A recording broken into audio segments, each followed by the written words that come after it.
¿Qué criaturas acechan en la oscuridad de los océanos? Lo que estás a punto de escuchar es un relato basado en hechos reales. A lo largo de la costa, el pueblo de Bahía Escondida dormía temprano.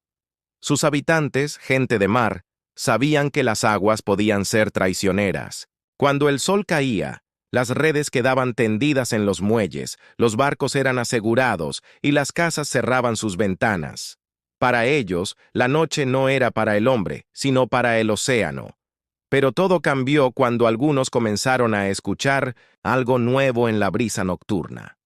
Fue el viejo Mateo, un pescador que había visto más de lo que estaba dispuesto a contar, el primero en hablar de ello. «Lo juro por mi vida», murmuró en la taberna del puerto, con las manos temblorosas sobre su vaso. «Anoche escuché un canto en la bahía. No era el viento, era una voz. Los hombres rieron. Los años te están jugando trucos, Mateo», le decían. Pero no todos se burlaban. Pablo, un joven pescador que solía aventurarse más allá de lo permitido, escuchó con atención. «¿Cómo era ese canto?», preguntó. Mateo lo miró con ojos sombríos.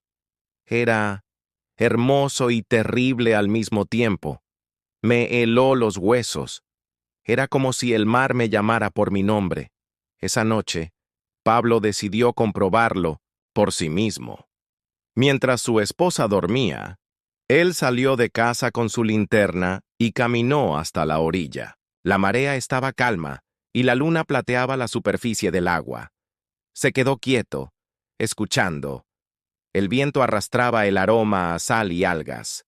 Las olas murmuraban su lenguaje eterno, y entonces lo oyó. Un canto, suave al principio, como si alguien tarareara en la distancia. Pero pronto, la melodía tomó forma. Era una voz femenina, dulce pero con una profundidad que no pertenecía a ningún ser humano. Pablo sintió un escalofrío recorrerle la espalda. Miró al mar y vio una sombra moverse bajo el agua. Algo nadaba cerca de la orilla. El canto se hizo más claro. La piel de Pablo se erizó. Sus pies querían avanzar, pero su instinto gritaba que corriera. Y entonces la vio. Emergió lentamente, con una gracia sobrenatural. Su piel era pálida, casi translúcida a la luz de la luna. Sus ojos, grandes y oscuros como el abismo del océano, lo observaron con una intensidad hipnótica. Su cabello, mojado, caía en ondas pesadas sobre sus hombros desnudos. Pablo sintió que el mundo se detenía. Quería hablar, preguntar quién era, pero su lengua estaba inmóvil. La sirena ladeó la cabeza, sonriendo de una forma que no era humana. Y luego, sin previo aviso, su rostro cambió. Su boca se abrió más de lo normal, mostrando dientes afilados como agujas. Pablo retrocedió con un grito ahogado. Su linterna tembló en su mano. Pero antes de que pudiera moverse, la criatura se hundió en el agua con un chapoteo sordo. El canto cesó de inmediato. La playa quedó en un silencio sepulcral. Temblando, Pablo corrió de vuelta al pueblo sin mirar atrás. A la mañana siguiente, con el rostro pálido y los labios secos, contó lo que había visto. Algunos lo llamaron loco. Otros recordaron las historias de sus abuelos y se persignaron. Pero lo peor vino cuando, esa misma noche, otro pescador desapareció sin dejar rastro. La bahía ya no era un refugio seguro. El mar había reclamado su primera presa. El mar es un devorador silencioso. Se lleva a los hombres sin dejar rastro, sin testigos, sin respuestas. En Bahía Escondida, los pescadores siempre habían aceptado esa verdad. Pero cuando desapareció el primero, algo en la rutina del pueblo cambió. Era Gregorio, un hombre fuerte y de pocas palabras. La última vez que lo vieron, estaba en su bote, amarrando las redes para la faena de la mañana siguiente. Su hijo, menor Tomás, lo esperaba en casa, pero Gregorio nunca volvió. Al amanecer, los demás pescadores encontraron su bote flotando en la bahía, intacto, sin señales de lucha, sin sangre. Solo faltaba él. Los hombres del pueblo recorrieron la costa, Revisaron los acantilados, preguntaron en las aldeas cercanas. Nadie lo había visto. Era como si el mar lo hubiera tragado. El agua se lo llevó, murmuraban los ancianos con los ojos clavados en el horizonte. Como ha hecho siempre. Pero Pablo, después de lo que había visto, sabía que esta vez era diferente. 2 noches después, otro pescador desapareció. Luego otro, y otro más. Siempre hombres, siempre en la noche. Y siempre, antes de que alguien notara su ausencia, se escuchaba el canto. Las reuniones en la taberna se volvieron silenciosas, cargadas de temor. Nadie quería ser el próximo. Las mujeres comenzaron a rogarles a sus esposos que no se acercaran al agua después del atardecer. Los ancianos recordaron viejas historias de tiempos en los que los hombres eran llevados por las mujeres del mar, y el miedo se filtró en las paredes de cada casa. «Son sirenas», dijo Mateo en voz baja. «Las mismas que nuestros abuelos temían. No son lo que cuentan en los cuentos. No son hermosas, son cazadoras». Pero no todos querían creerlo. El alcalde del pueblo, un hombre de ciudad que había llegado a Bahía, escondida buscando tranquilidad, se negó a aceptar esas historias. «No permitiremos que el miedo nos controle», dijo con voz firme. «Si hay algo en el agua, lo encontraremos y lo enfrentaremos». Decidió organizar una patrulla nocturna. 4 hombres fuertes, armados con linternas y machetes, vigilarían la costa. Esa noche, nadie durmió. Cuando la luna se alzó sobre el mar, el canto volvió a escucharse. Pablo estaba entre los vigías. Se cubrió los oídos con las manos, pero aún así la melodía se filtró en su cabeza, en sus huesos. Era hermosa y era aterradora. Una sombra emergió en la bahía, luego otra, luego muchas más.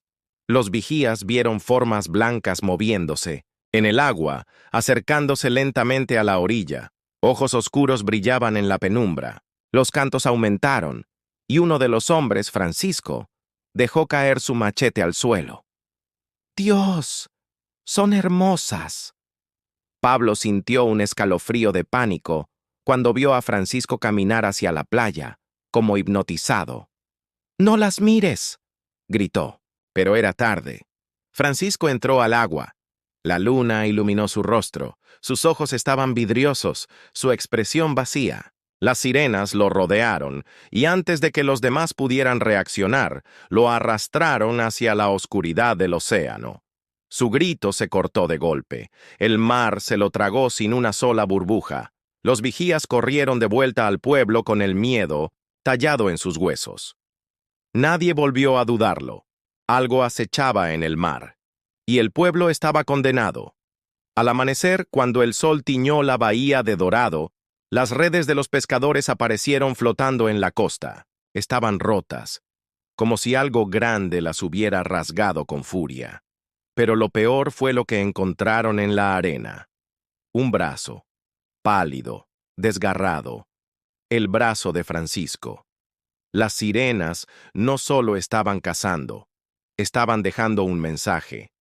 El sol brillaba sobre Bahía Escondida, pero la luz ya no traía consuelo. La gente del pueblo veía el mar como un enemigo, como una boca insaciable que había comenzado a reclamar sus vidas.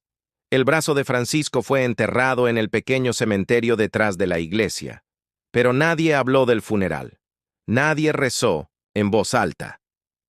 Todos sabían que el resto de su cuerpo estaba en algún lugar del océano, desmembrado, hundiéndose en la negrura. El alcalde, que antes había despreciado las advertencias, ordenó que nadie se acercara al agua después del atardecer. Los niños fueron encerrados en sus casas, las mujeres cubrían los espejos con mantas y los hombres dormían con armas al alcance de la mano. Pero el mar no se aplacó. La misma noche en que enterraron el brazo de Francisco, el canto regresó. Pablo lo escuchó desde su casa. Era más fuerte, más insistente, pero esta vez no solo provenía del mar. Algo se arrastraba por las calles. El viento agitaba las palmeras. La marea golpeaba con fuerza la orilla. Pero entre los ruidos naturales De la noche, el canto de las sirenas se filtraba por cada grieta, como un veneno invisible.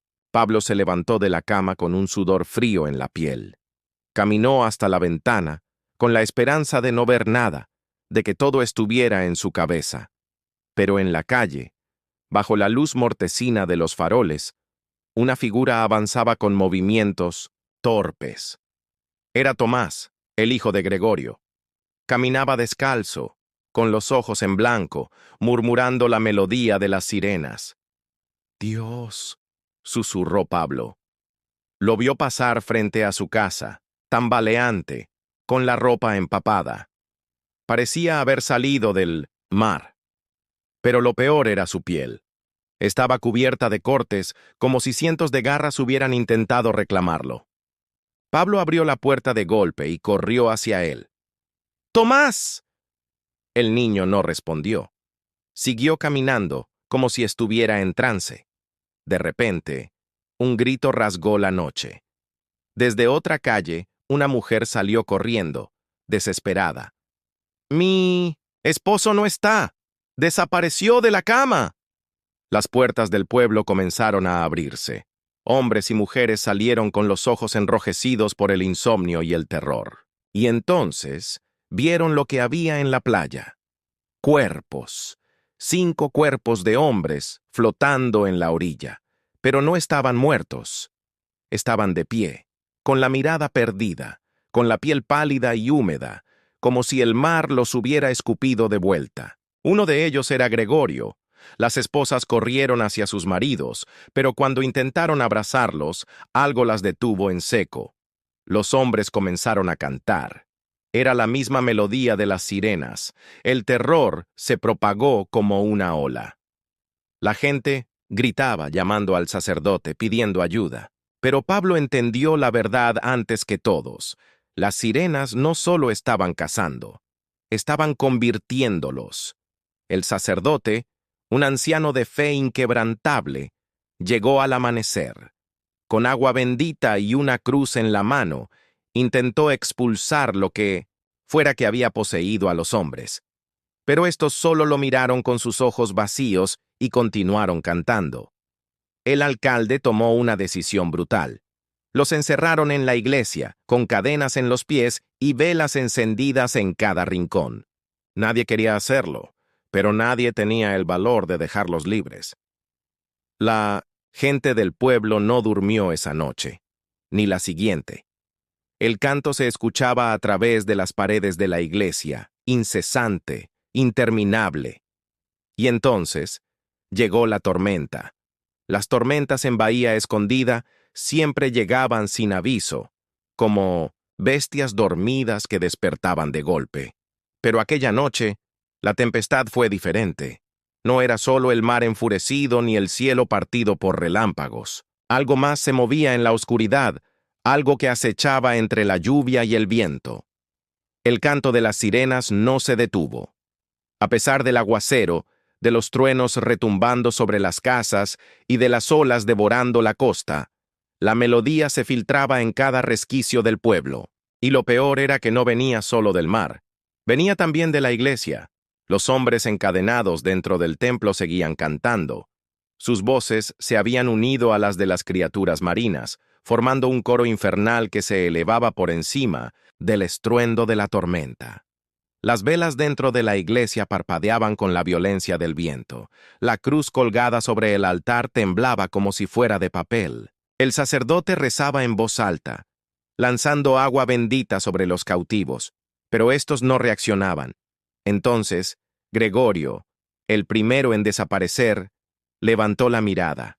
Sus ojos, antes vacíos, brillaban con un resplandor profundo y acuoso. «Se abrirá la puerta», dijo con voz gutural. El sacerdote sintió un escalofrío en la médula. «¿Qué puerta?». Gregorio sonrió con la boca llena de sombras. «La puerta del fondo del mar». Y entonces la iglesia se estremeció. Las ventanas explotaron en 1000 pedazos. El viento entró, rugiendo, y con él la tormenta se metió en el templo. La lluvia golpeó los bancos, apagó las velas y cubrió el suelo de agua. Las cadenas que sujetaban a los hombres se tensaron y se rompieron. Uno a uno, se pusieron de pie. Ya no eran hombres. Eran algo más. Y comenzaron a caminar hacia la puerta. En el pueblo, la gente se había reunido en la plaza. Nadie quería estar solo aquella noche. Las mujeres y los ancianos murmuraban rezos, los hombres sujetaban machetes y herramientas de pesca como armas inútiles contra un enemigo que no podían ver. Pablo estaba allí, junto al alcalde y Mateo, esperando lo inevitable. Entonces, las puertas de la iglesia se abrieron de golpe. Los 5 hombres salieron, envueltos en sombras y agua. Caminaban como si la tormenta no existiera. Sus cuerpos, iluminados por los relámpagos. Pero no estaban solos. Detrás de ellos, emergiendo de las calles inundadas, arrastrándose entre los charcos como espectros, venían otras figuras. Eran mujeres. Mujeres con piel pálida y cabello empapado, con ojos tan oscuros como el fondo del mar. Las sirenas habían entrado al pueblo. Los aldeanos gritaron. Algunos corrieron. Otros se quedaron congelados. Pero no importaba. Las sirenas solo tenían una presa en mente. «Deben entregarlo», dijo Gregorio con su voz espectral. El alcalde tembló. ¿Entregar qué? Mateo, con la mirada perdida en la tormenta, fue el único que lo entendió antes que nadie. «Un sacrificio», susurró. Las sirenas se acercaron, rodeando la plaza con movimientos hipnóticos. El pueblo tenía que tomar una decisión, o entregar a uno, o morir todos. La tormenta rugía como un animal salvaje, y el canto de las sirenas se alzaba por encima de todo, como un eco lejano que no dejaba escapar ni el último suspiro. Las figuras sombrías se desplazaban lentamente entre los aldeanos, su presencia provocando un frío helado que calaba hasta los huesos. Los ojos de los hombres transformados seguían brillando con la misma oscuridad acuosa que los de las sirenas, como si su humanidad ya hubiera sido arrancada, dejándolos solo como meros vehículos de la voluntad de la criatura del mar. El alcalde, de pie frente a la multitud, temblaba. No sabía qué hacer. Ni el agua bendita, ni las oraciones del sacerdote, ni las armas de los hombres del pueblo parecían tener efecto. La única solución que quedaba era el sacrificio. Y los ojos de las sirenas no dejaban de buscar al más débil, al más vulnerable, al que debía ser entregado para sellar el pacto. Pablo sintió el peso de la culpa al darse cuenta de lo que tendría que ocurrir. La idea de entregar a uno de los suyos, de ofrecerlo como tributo para calmar a las criaturas del mar, lo llenó de horror. Pero no podía dejar de pensar en la única opción que parecía viable. Las sirenas se acercaban, lentamente, con pasos cadenciosos que hipnotizaban a los aldeanos, que permanecían paralizados como si ya hubieran aceptado su destino. Gregorio, que ahora se erguía como líder de los hombres poseídos, levantó una mano hacia el cielo oscurecido y miró a la multitud. Su voz, más profunda que nunca, resonó en los corazones de todos. Nos hemos alimentado de su miedo, ahora dennos lo que pedimos. Nadie quería entender. Nadie quería aceptar. Pero la atmósfera era tan densa, tan palpable, que la sensación de que la vida del pueblo dependía de una sola elección se hizo imposible de ignorar. El sacrificio era la única salida, la única oportunidad de salvar lo que quedaba del pueblo. La tensión se cortaba en el aire. Las sirenas avanzaban. Y entonces, Pablo vio lo que estaba sucediendo. El padre, el sacerdote, había caído de rodillas. Su rostro pálido y marcado por la desesperación era la imagen de un hombre quebrado. El mar lo había reclamado y ahora las criaturas le exigían un último tributo. Pero el sacrificio no era algo que el pueblo pudiera ignorar. No podía hacerlo. Era necesario, aunque fuera impensable. ¿Quién?, murmuró el alcalde mirando a su alrededor. Era una pregunta sencilla, pero cargada con un peso insoportable. ¿Quién sería el elegido?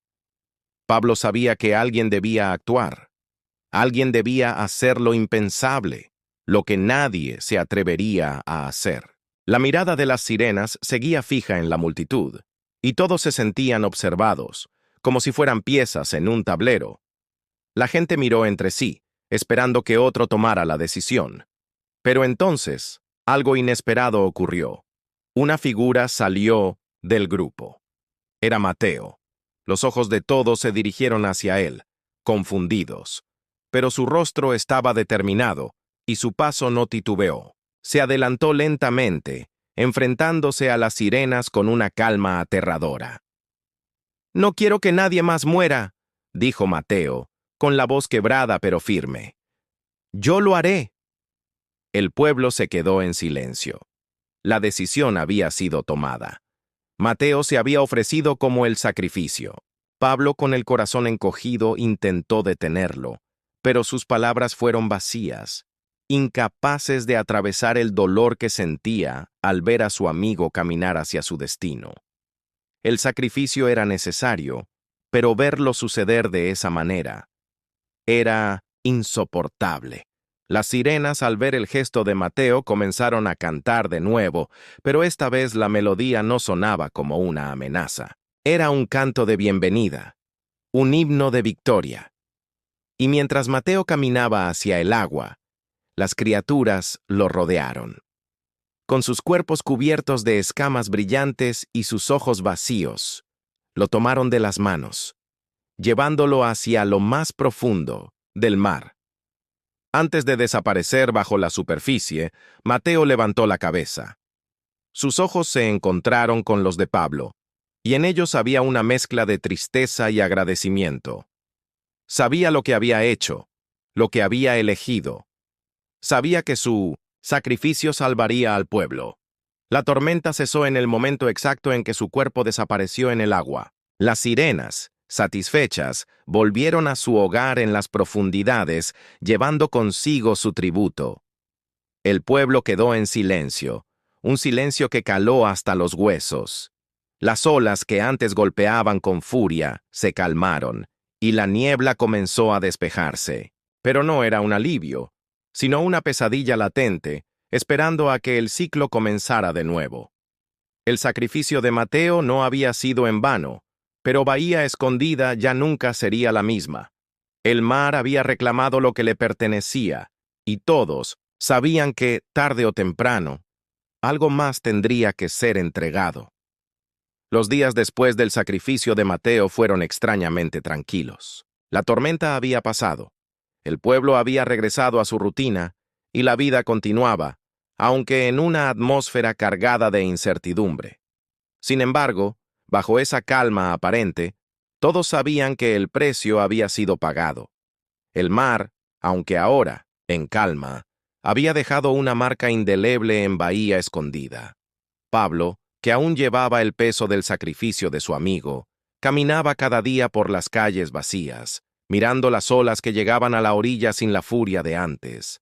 Aún escuchaba el eco de la melodía de las sirenas en su mente, y sentía que el mar lo llamaba, como si nunca pudiera liberarse de su canto. El sacerdote, quien había intentado en vano evitar el sacrificio, comenzó a hablar menos. Sus oraciones ya no eran las mismas, como si una sombra hubiera cubierto su alma. El pueblo, aunque agradecido por la paz que regresó tras la desaparición de Mateo, comenzó a desmoronarse lentamente, como una casa abandonada que pierde su estructura sin que nadie lo note. Un mes después, las desapariciones regresaron. No fueron muchas, pero fueron suficientes para revivir el miedo. Al principio, nadie quiso hablar de ello, creyendo que los demonios del mar no regresarían tan pronto. Pero los cuerpos que aparecieron, empapados en agua salada y cubiertos de marcas extrañas, parecían decir lo contrario.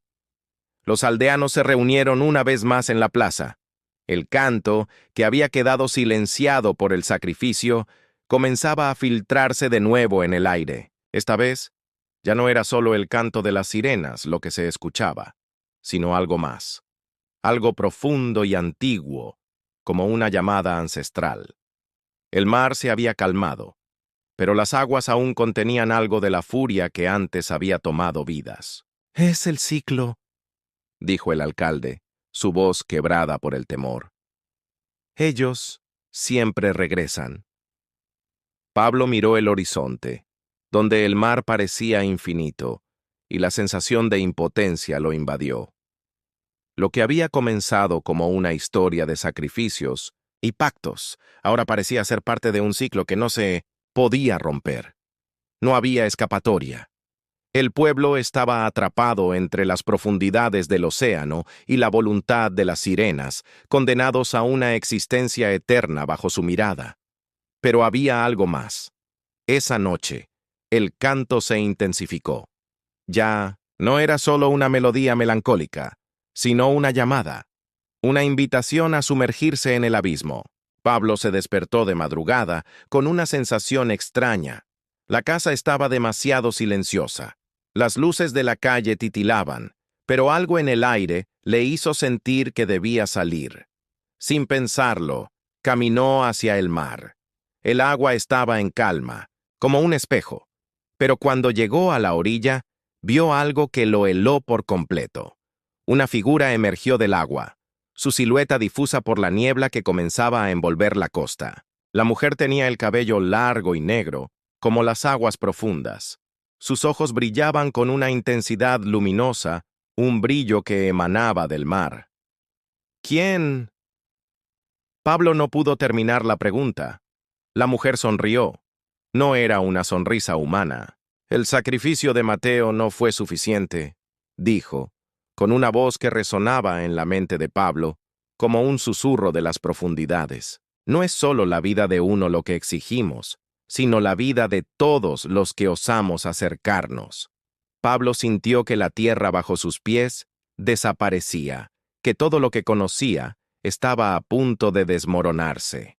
El mar, que había sido tan indiferente antes, ahora parecía cobrar vida propia. Una vida que quería tragarse todo lo que quedaba del pueblo. La mujer levantó una mano y la marea comenzó a elevarse. El viento soplaba furiosamente, y el cielo, antes despejado, comenzó a tornarse negro, como si una oscuridad antigua estuviera descendiendo sobre la tierra. Y entonces, entre las olas, una nueva figura apareció. Era Mateo, pero ya no era el hombre que Pablo conoció. Su piel estaba gris y descarnada, su cuerpo parecía más un espectro que un ser humano. Con los ojos vacíos, caminó hacia él. «Nosotros no somos libres», dijo Mateo con una voz apagada, arrastrada por el sonido del agua. «Todos, en algún momento, seremos parte de su coro.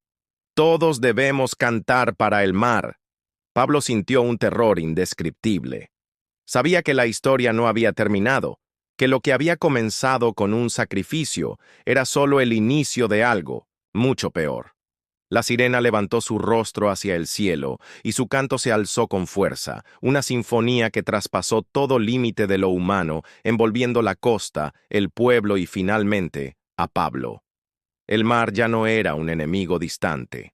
Ahora, estaba dentro de ellos. Y el canto nunca se detuvo. Ahora, aquellos que caminan por la costa de Bahía Escondida, cuando el viento está en calma y la marea baja, pueden escuchar una melodía distante. Un eco lejano, como si las aguas mismas recordaran lo que ocurrió. Nadie se atreve a acercarse, demasiado, pero en las noches más oscuras, aquellos valientes que lo intentan encuentran que no están solos. El mar los observa, y el ciclo, como la tormenta, sigue su curso. Con esto, hemos llegado al final de nuestra historia. Felicitaciones por haber llegado hasta aquí, porque pocos son los que tienen el coraje de enfrentar lo desconocido hasta el último suspiro. Si has llegado hasta el final, comenta. El mar nunca olvida, y comparte este relato con quienes temen el poder de lo oculto. Nos gustaría saber qué piensas sobre lo que ocurrió, y no olvides dejar tu like para que este misterio pueda llegar a más personas. Y si aún no lo has hecho, suscríbete, porque el mar sigue cantando y siempre habrá historias que contar. Gracias por estar aquí.